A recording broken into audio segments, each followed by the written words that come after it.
Hello students, I am Professor Ekta Sindhu. Today we will discuss about धरातल। भारत के धरातलीय लक्षणों में अत्यधिक विविधता पाई जाती है। यहाँ पर कहीं पर तो ऊंचे गगनचुंबी पर्वत है, तो कहीं पर मैदान है, तो कहीं पर पुरानी चट्टानों वाले पठार विद्यमान हैं। भारत का जो कंप्लीट एरिया है उसमें से 10.7% में पर्वतीय भाग है, जिनकी हाइट 2100 मीटर से कहीं ज़्यादा है। उसके बाद पहाड़ियाँ हैं 18.6% में, उसमें कितनी से कितनी हाइट तक है, 305 मीटर से लेके 2135 मीटर के बीच की जो पहाड़ियाँ हैं वो 18.6% कॉन्ट्रीब्यूट करती हैं। उसके बाद आता है 27.7% में पठारी क्षेत्र है। पठारी क्षेत्र में जो चट्टानों की हाइट है वो कितनी है, 305 मीटर से 914 मीटर ऊंची है, तथा शेष 43% जो हो गया वो हमारा मैदानी भाग है।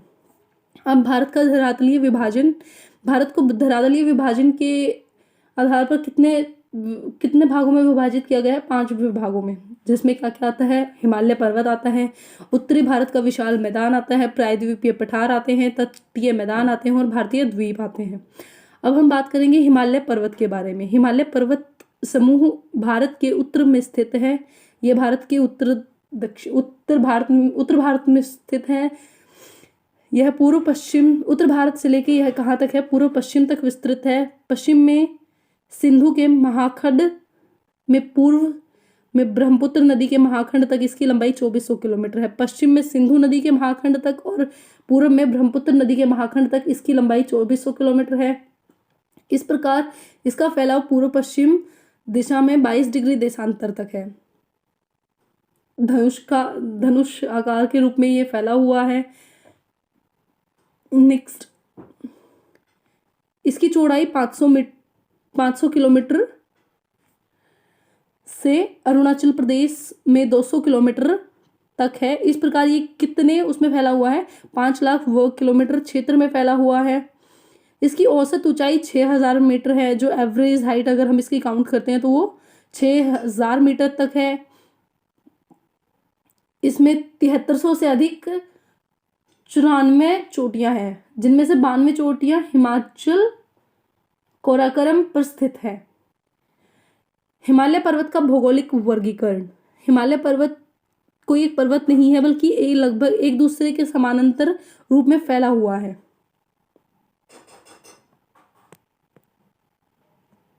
हिमालय पर्वत कोई एक पर्वत नहीं है, बल्कि इसमें क्या है, अलग अलग पर्वतमालाएं हैं, उनको एक साथ कंबाइन करके जोड़ के बोला गया कि हिमालय पर्वत है, जिसमें से 4 पर्वत श्रेणियों को मुख्य रूप से पहचाना गया है, जिनमें से पहली है वृत्त हिमालय अथवा आंतरिक हिमालय। इसके बाद है लघु अथवा मध्य हिमालय। फिर आती है हमारी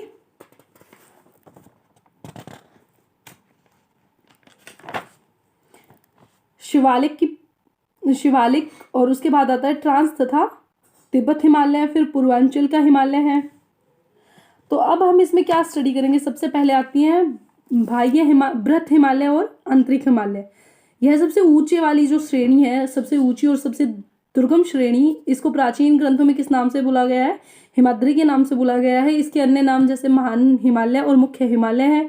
यह सिंधु नदी के मोड़ पर ब्रह्मपुत्र नदी के मोड़ तक लगभग 2400 किलोमीटर लंबी है। अब इसकी जो चौड़ाई है वो 25 किलोमीटर, औसत ऊंचाई 6100 मीटर है। इसकी ऊंचाई पश्चिम में नागा पर्वत के रूप में 8126 मीटर तथा पूर्व में नामचा बरवा पर्वत के रूप में 7756 मीटर है। अब वृत्त हिमालय की जो प्रमुख चोटियां हैं उनमें से कौन कौन सी हैं, एवरेस्ट होगी, कंचनजंगा हो गया, मकालू होगी, धौलागिरी होगी, मनासुल, चोयू, नागा पर्वत, अन्नपूर्णा, नंदा देवी और चमचा। यह पर्वत श्रेणी इतनी दुर्गम है कि इसमें स्थित दर्रे भी वर्ष के अधिकांश अवधि में बर्फ से ढके रहते हैं। ये सबसे ज्यादा हाइट पे, तो इस पे सबसे ज्यादा क्या होती है, सबसे ज्यादा बर्फबारी यहीं होती है। इसके बाद हम दूसरी पढ़ेंगे लघु तथा मध्य हिमाचल। लघु में क्या आएगा, इसे हम कौन सी बोलते हैं, हिमाचल श्रेणी भी कहते हैं। यह वृत्त हिमालय के दक्षिण में, जो हमारा वृत्त हिमालय है उसके दक्षिण में स्थित है। इसकी 60 से 80 किलोमीटर तक की चौड़ाई है और 3000 से 4500 मीटर तक की ऊंची श्रृंखलाएं हैं। कुछ श्रृंखलाएं इसमें ऐसे भी हैं, कुछ चोटियां ऐसी हैं जिनकी हाइट 5000 मीटर से ऊपर है। मध्य हिमालय तथा महान हिमालय के बीच कई घाटियां पाई जाती हैं, जैसे कि अभी हमने पढ़ा कि मध्य हिमालय और हमारा महान हिमालय कौन सा था, बृहत हिमालय। उन दोनों के बीच काफी घाटियां मौजूद हैं। उनमें से पश्चिम में जो है वो कश्मीर घाटी है, और जो पूर्व में है वो काठमांडू घाटी है जो नेपाल में प्रेजेंट है। इसके बाद अब हम बात करते हैं जो हमारा पर्वत प्रेजेंट है। ये वाली जो है ये जो श्रेणी है हमारी हिमालय पर्वत की श्रेणी है। उसके बाद हम बात करते हैं जो हमारा विशाल मैदान का जो हमारा एरिया है, जो हमारा मैदानी भाग है भारत का, वो कहाँ प्रेजेंट है, यहाँ से हमारा मैदानी भाग प्रेजेंट है। अब हमारा आता है पठारी एरिया कौन सा है, तो ये वाला जो हमारी है पठारी एरिया, ये सारा जो हमारा सेंट्रल इंडिया है वो किस में आता है, पठारी में। उसके बाद ये जो आता है वो हमारे आता है तटीय मैदान। तटीय मैदान कौन से होते हैं, जो समुद्र के साथ जिन हमारे प्रदेशों के किनारे लगते हैं वो हमारे किस में आते हैं, तटीय मैदान में आते हैं। अब हम नेक्स्ट स्टडी करेंगे शिवालिक। शिवालिक में कौन सी आती है, ये लघु हिमालय के दक्षिण में स्थित है।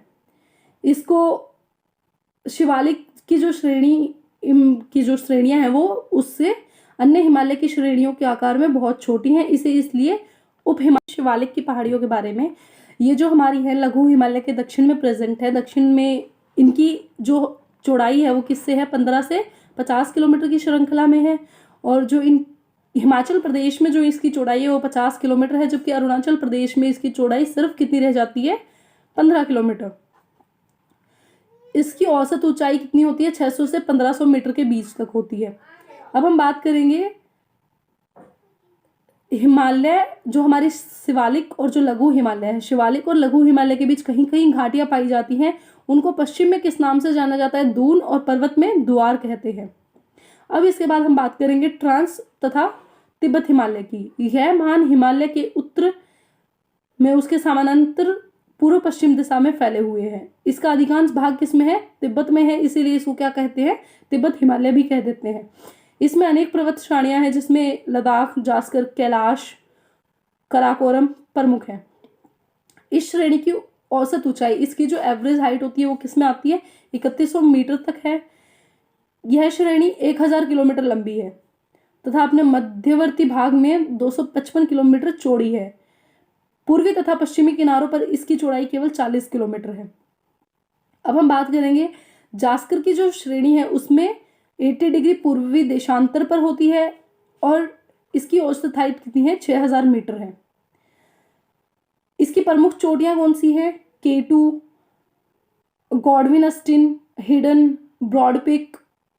अब हम बात करते हैं K2 जो है, K2 भारत की सबसे ऊंची तथा विश्व की दूसरी ऊंची चोटी है। कराकोरम श्रेणी पश्चिम की ओर पामीर गांठ तथा पूर्व की ओर कैलाश श्रेणी में मिल जाती है। अब हम बात करते हैं पूर्वांचल पहाड़ियों के बारे में या पूर्वांचल हिमालय के बारे में। यह मुख्य हिमालय के पूर्व में स्थित है, इसी कारण इसको क्या बोलते हैं, पूर्व में है इसलिए इसको क्या बोलते हैं, पूर्वांचल हिमालय।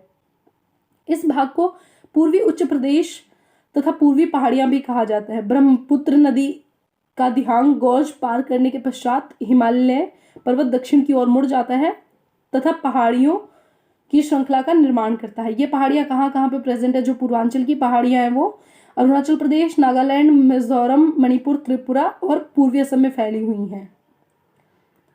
अब हम बात करते हैं हिमालय का जो हमारा प्रादेशिक विभाजन है उसके बारे में, जो रीजनल डिवीजन है हिमालय का उसके बारे में।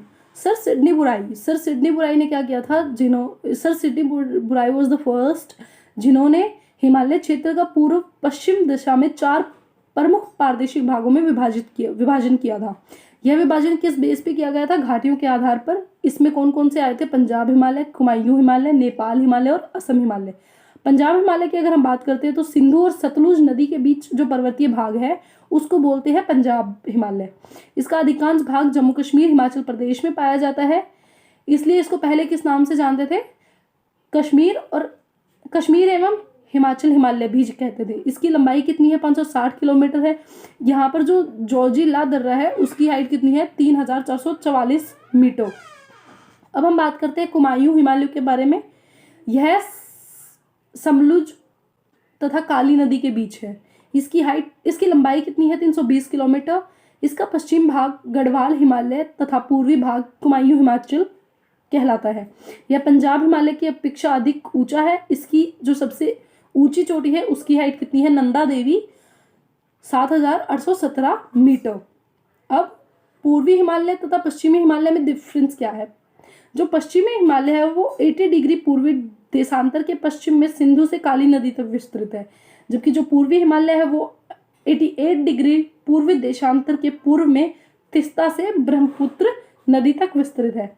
पश्चिम हिमालय की ऊंचाई धीरे धीरे श्रृंखलाओं के क्रम में बढ़ती है और पूर्वी हिमालय की ऊंचाई बिहार तथा पश्चिम बंगाल के मैदानों में एकदम बढ़ जाती है।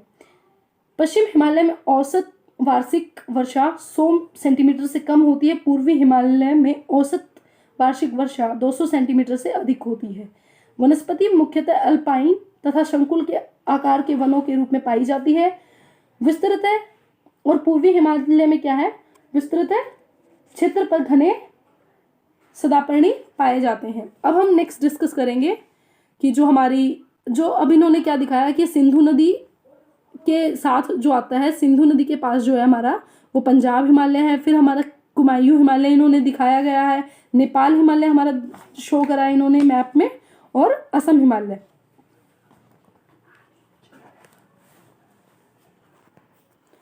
जैसा कि आप देख सकते हैं, जैसे जो हमारा पंजाब हिमालय है वो सिंधु नदी से सतलुज नदी के बीचों बीच है। और उसके बाद जो हमारा आता है नेपाल हिमालय। नेपाल हिमालय हमारे कहाँ से कहाँ तक है? काली नदी से लेकर तिस्ता नदी तक है। और जो हमारा असम हिमालय है वो है तिस्ता नदी से लेकर ब्रह्मपुत्र नदी तक। इसके सिवा हमारा जो हम बात करते हैं कि हमारा कुमायूं हिमालय कहाँ है, वो सतलुज नदी से लेकर काली नदी तक जो हमारा आता है वो कौन सा है? कुमायूं हिमालय है। इसके बाद हम बात करते हैं नेपाल हिमालय के बारे में। यह काली नदी से तिस्ता नदी तक लगभग 800 किलोमीटर लंबा भाग है। इसका अधिकांश भाग नेपाल में स्थित है, इसलिए इसको नेपाल हिमालय बोल देते हैं। हिमालय का सबसे ऊंचा भाग है यह जो नेपाल हिमालय, वो पूरे हिमालय का सबसे ऊंचा भाग है। हिमालय के इस भाग में विश्व की सबसे ऊंची चोटी कौन सी है? एवरेस्ट। और उसके बाद जो हमारी आती है K2, वो किसमें स्थित है? K2 हमारी भारत में है। और जो एवरेस्ट है विश्व की सबसे ऊंची चोटी, वो किसमें है? नेपाल में स्थित है। अब हम बात करते हैं असम हिमालय के बारे में। असम हिमालय जो हमारा है तिस्ता नदी से लेकर ब्रह्मपुत्र नदी तक 750 किलोमीटर लंबा भाग क्या कहलाता है? असम हिमालय कहलाता है। इसका विस्तार कहाँ से हुआ था? सिक्किम, असम और अरुणाचल प्रदेश में है। यह नेपाल हिमालय की अपेक्षा कम ऊंचा है। असम हिमालय की महत्वपूर्ण चोटियों के नाम नामचा बरवा, कुला कांगडी एंड चोमोल हारी है। अब हम बात करते हैं हिमालय पर्वत की उत्पत्ति तथा विकास के बारे में। प्रथम अध्याय में अब हम जो हमारा फर्स्ट चैप्टर हमने इस सिलेबस का पढ़ा था उसमें ये चीज़ क्लियर की गई है कि हिमालय की उत्पत्ति टेथिस सागर नामक भू अभिनित में निष्पेक्षित तलछट में बलन पड़ने के कारण हुई थी। अब जो हमारी प्रथम अवस्था थी, इसका 3 अवस्थाओं में हिमालय का उत्थान हुआ था। प्रथम अवस्था जो थी, केंद्रीय हिमालय अक्ष का भाग ऊपर उठा, इसका निर्माण अल्प नूतन युग में हुआ। अब दूसरी अवस्था जो आई, मध्य नूतन युग आज से लगभग 3 करोड़ वर्ष पुराना उत्थान इसका हुआ था। इस उत्थान में पाकिस्तान में स्थित पोटवार में निष्पेक्षित तलछट में बलन पड़ गए। तीसरी अवस्था में उत्तर अभिनूतन काल में शिवालिक की पहाड़ियों में बलन हुआ। भूवैज्ञानिकों का यह विश्वास है कि उत्थान तथा बलन का यह क्रम अभी भी जारी है। इन तीनों घटनाओं से पहले कराकोरम तथा उससे संबंधित पर्वत श्रृंखलाओं का निर्माण क्रिटेश कल्प से पहले पूरा हो चुका था। अब हम बात करते हैं हिमालय पर्वत का महत्व। हिमालय पर्वत का महत्व किस नजरिए से हम पढ़ सकते हैं? भौतिक, आर्थिक और सांस्कृतिक व्यवस्था पर गहरा प्रभाव डालता है हिमालय पर्वत। जलवायु पर प्रभाव विशेष है हिमालय पर्वत का, क्योंकि यह हमारे देश में चलने वाली पवनों की गति, दिशा तथा उनके द्वारा की जाने वाली वर्षा को नियंत्रित करता है। मानसून पवनों के मार्ग में खड़ा हिमालय उनके मार्ग में अवरोध पैदा करता है, जिससे वर्षा होती है। और अगर हिमालय नहीं होता तो बंगाल की खाड़ी तथा अरब सागर से आने वाली जो ग्रीष्मकालीन मानसून पवनें थी वो मध्य एशिया में प्रवेश कर जाती और भारत एक शुष्क प्रदेश बन के रह जाता।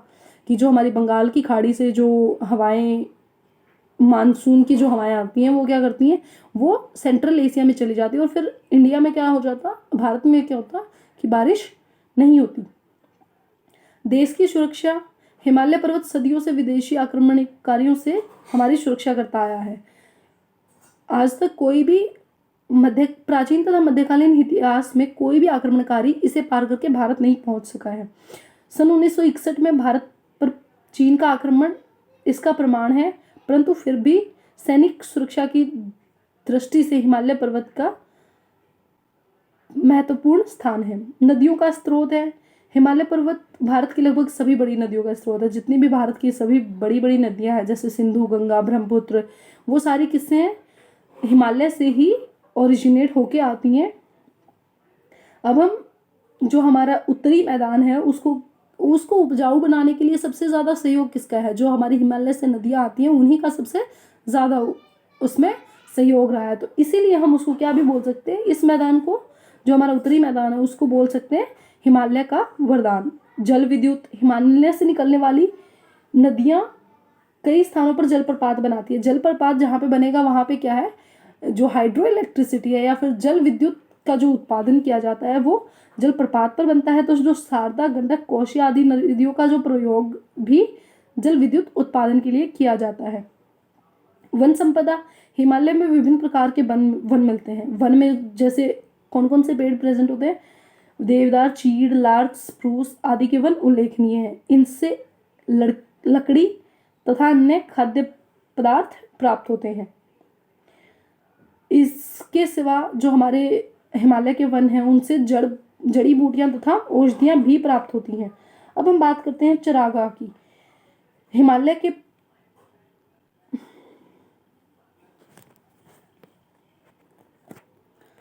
हिमालय पर्वत का सबसे ज़्यादा महत्व किसमें है कि ये हमारी जलवायु को हमारी जलवायु को प्रभावित करता है। जलवायु के साथ साथ ये हमारे देश की सुरक्षा के लिए भी बहुत महत्वपूर्ण है। नदियों का स्रोत है गंगा, ब्रह्मपुत्र तथा सिंधु जैसी जो नदियां हैं हमारी, वो भी किससे ओरिजिनेट होकर आती है, हिमालय से आती हैं।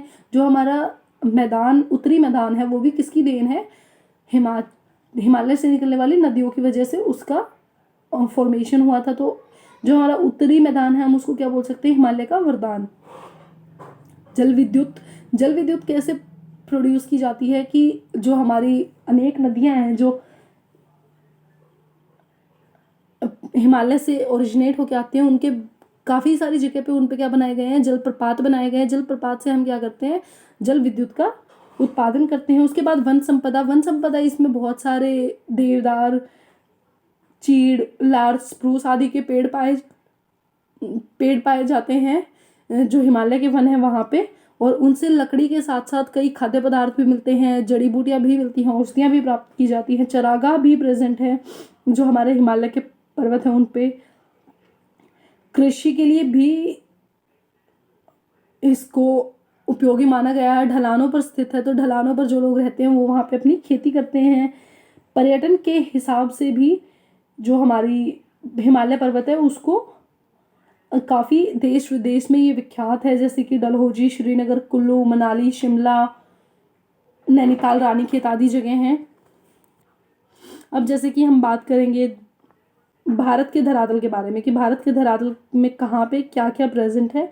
अब पर्वत श्रृंखलाएं अगर हम स्टडी करते हैं तो जहाँ पे यहाँ पे हमने देखा कि पर्वत श्रृंखलाएं हमारी कहाँ कहाँ प्रेजेंट है। तो हमारी पर्वत श्रृंखलाएं कहाँ से कहाँ है, यहाँ हमारी पर्वत श्रृंखलाएं प्रेजेंट है, यहाँ से लेके यहाँ तक हमारी पर्वत श्रृंखलाएं प्रेजेंट है। उसके बाद हम बात करते हैं कि चोटियाँ कहाँ कहाँ प्रेजेंट है। तो ये जो सिंबलाइज करता है, ये चोटी को सिंबलाइज करता है कि हमारे देश में कहाँ कहाँ चोटियाँ प्रेजेंट है। हिमालय पर्वत में ये इन्होंने शो की है K2 जो दुनिया की दूसरी सबसे ऊंची चोटी है। उसके बाद इन्होंने शो करी है गाशेरबुम। इसके बाद हम जैसे जैसे इधर आएंगे पूर्व की तरफ तो पूर्व में धौलागिरी है, अन्नपूर्णा है, एवरेस्ट जो दुनिया की सबसे ऊंची चोटी है उसकी हाइट कितनी है 8,850 मीटर। उसके बाद हम देखेंगे कंचनजंगा है और ये सारी चोटियाँ इन्होंने शो की हुई हैं। इसके बाद हम बात करते हैं कि हमारे देश में नदियाँ कहाँ कहाँ प्रेजेंट है।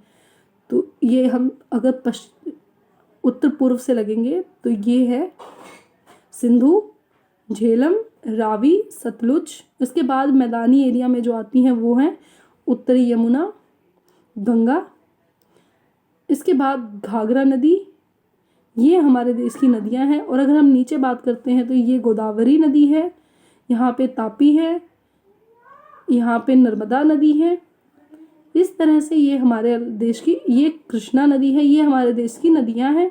उसके बाद 300 मीटर या उससे अधिक की ऊंचाई कहाँ प्रेजेंट है। तो 300 मीटर से अधिक की ऊंचाई कहाँ प्रेजेंट हो सकती है, ये हमारा जो है पठारी एरिया है। और पठारी एरिया के बारे में हमने अभी पहले डिस्कस करा था। वहाँ हमने बताया था कि 305 मीटर से लेके 2135 मीटर तक की हाइट हो सकती है। तो यहाँ पे क्या होएगा, हमारा पठारी एरिया प्रेजेंट है। और हमारे हिमालय की क्या क्या विशेषताएं हैं उसमें क्या आता है, खनिज संपदा और धार्मिक महत्व। धार्मिक महत्व की अगर हम बात करें तो जैसे केदारनाथ है, देवप्रयाग है, विष्णुप्रयाग है, कर्णप्रयाग, ज्वालामुखी, वैष्णो देवी, वो सब चीज़ें किसके अंदर आती हैं, हमारे तीर्थ स्थान है वो हिमालय की शरण में प्रेजेंट है। Thank you for the class.